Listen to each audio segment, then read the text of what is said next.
by John DeSando. Listen to shows and read reviews online at wcbe.org. I'm John DeSando. And I'm Mary Urena. And this is It's Movie Time. Grab the popcorn. All right, Mary. Nobody listening to us knows what we're going to be talking about. They will know after we're done. Yes. The new movie is called The Outfit. It's been hanging around for a couple of years, so they're saying, what are you talking about now? So Mary, set it up for us. So The Outfit is a story that takes place really in the period of 24 to maybe 36 hours in an atelier in 1956 Chicago, where the tailor, an immigrant from England, makes suits for the clientele available in his neighborhood to pay for those suits, which is the Irish mob. And a turn of events turns into one fateful night, and the question is, who will survive? For me, I immediately was thrown back to Hitchcock. And I think there is some influence on it that Graham Moore would suggest. I actually thought of The Rope. Yes, as well, exactly. Which similarly was shot, as this film was, in one set and in sequence, which is rare for a film. You're right. To be shot in sequence, very similar to a theatrical play. And you and I, of course, appreciate the theatrical part of this. I have friends who perhaps will be put off a bit. It's motion pictures, it's not theater. And the director, Graham Moore, is that right? Yeah. Graham Moore. Graham Moore. Just, I think, a fabulous job in keeping my attention and yet making me know that I'm watching also a film and a theater performance at the same time. I'm in heaven when I'm sitting in this thing. Plus, there's nobody else in the audience but my friends. Well, there were other people in the audience, but they were not my friends. But I was glad to not be in the theater alone. And I would encourage you, if you're going to go out to the theater and like a smart film, this is it. Oh, it is. It's Graham Moore in his directorial debut. You may know his work from The Imitation Game, which garnered him the Best Adapted Screenplay Oscar in 2015. Graham, happy that you're here in the director's seat. Oh, and that script and that film was very smart. And even though in that case you knew Alan Turing's story, with regards to the Enigma machine and his personal tragedies, if you will, if I can classify it that way. So you knew going in that this had to be a very smart script, and indeed it is. And the way that it's directed, it's like peeling the layers of an onion. Like each scene, through either dialogue or even just Mark Rylance in the lead role of the tailor, or Cutter, Leonard Burling.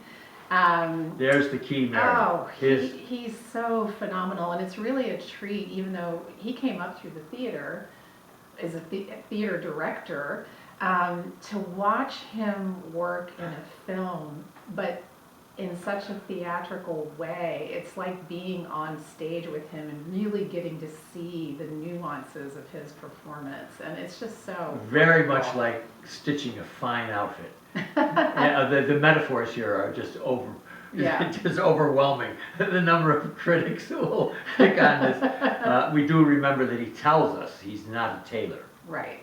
He's a cutter. He's a cutter, man. He's a cutter. A cutter frequently will have spent a lot of time on Savile Row in London. Apprenticing. Yes. Before you even get the title of cutter. I know.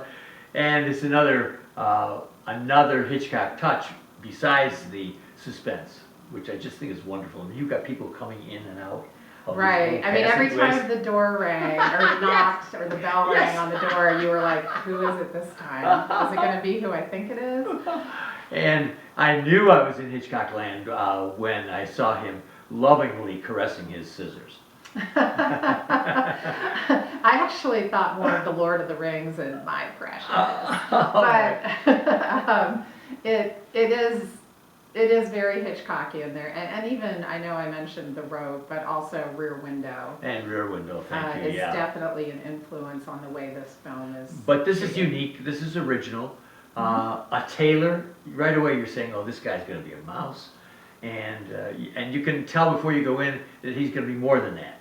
In fact, everything in this movie is more than you think. Very true. I mean, each of the characters, the mob head, Roy Boyle, Mhm. I just thought, I know he's a well-known British actor. Yeah. I thought he was just wonderful. He was terrific. I mean, really, it's a small cast. Although when I read the cast credit, I was like, really? There were that many people in it? But it truly, in terms of main characters, is a small cast. Leonard is assisted by his secretary / receptionist, Mabel. And then there are... And I think characterized rightfully by more than one person as a combination of the kind of sweet girl of the 50s and the femme fatale. Yes. I mean, she was... And beautifully played by Zoe Deutsch. Oh, I mean, my gosh! Just phenomenal. And there's also Richie Boyle, Roy's son. Yes. There's I would classify him as the... Richie was definitely the ne'er-do-well. Almost a stock character, you're right. Right, took on the power of being the son of the mob boss in the neighborhood versus Francis, his companion when we meet them. Yes. And Francis is not a member of the family, but he's the one with the true smarts, skills, and brutality. Yes, he's to a really thug. be the heir. He's a smart thug. Yeah, and he's played wonderfully by John And I think Flynn. you're right, Richie Dylan O'Brien, there's something very catchy about him. I thought he really played it in his camel coat. And he's a handsome guy, but he's rough. Mm-hmm. He's rough. Yeah. And maybe not as bright as you said as Francis. Yeah, and the other character is Monk, who is the henchman that arrives with Roy into this story. Yes, and I'll tell you, surprisingly, Violet, played by Nikki Amuka Bird. Oh, wonderful. How about that for a surprise? Wonderful. I mean, And a modern commentary on race relations. Yes, and yes. the history of race in just a very small, short scene at the end. And I apologize for not mentioning her and her two henchmen in the cast. Yes, there are actually 3 gangs involved. Yes. So you have Boyle's gang, Right.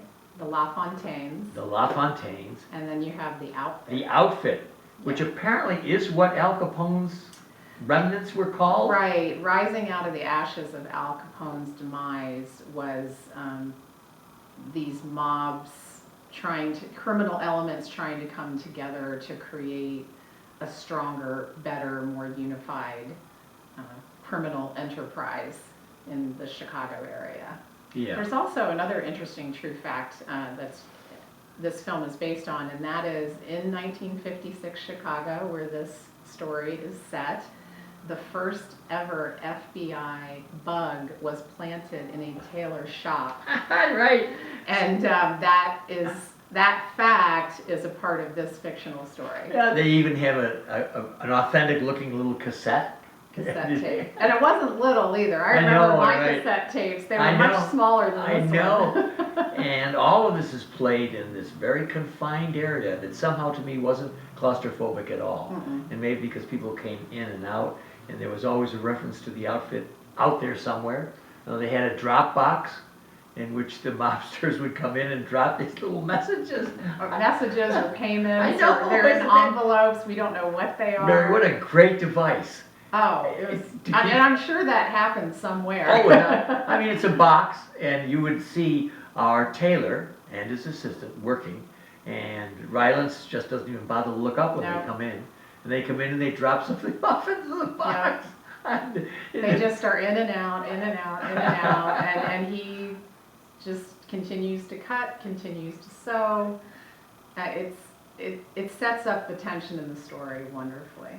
And we should mention not just the mob outfit, but the outfits in this film, which were created by Zach Posen and Sarah O'Neill, if I have her name correctly. And they are so wonderful in terms of reflecting not only the quality of Leonard Burling being in Atelier, but just the period and the coloring. You feel like you're watching almost a sepia toned film in the setting that you're in his shop, but my goodness, the quality that went into every detail is incredible, and it's very well seen in the clothes, as it should be. And I think Rylance makes it almost as if he were a surgeon. I would agree. Table. Yes. Doing his work. Which is in the center of his main part of his shop and is lit like an operating table. It is. It's a wonderful film. It's worth going back to the theater. Okay, Mary, that's your advice to our audience? That's my advice to the audience. Yeah, I don't know. And you don't need to bring an envelope and drop it anywhere. Just go and see it. I don't know how we can convince people that you're in for a really fine, artful experience, and a most enjoyable one, and a thriller. And we'll invoke the great master again, Hitchcock. When you went to see Rear Window or Rope, you knew you had seen something significant. And this gives you that same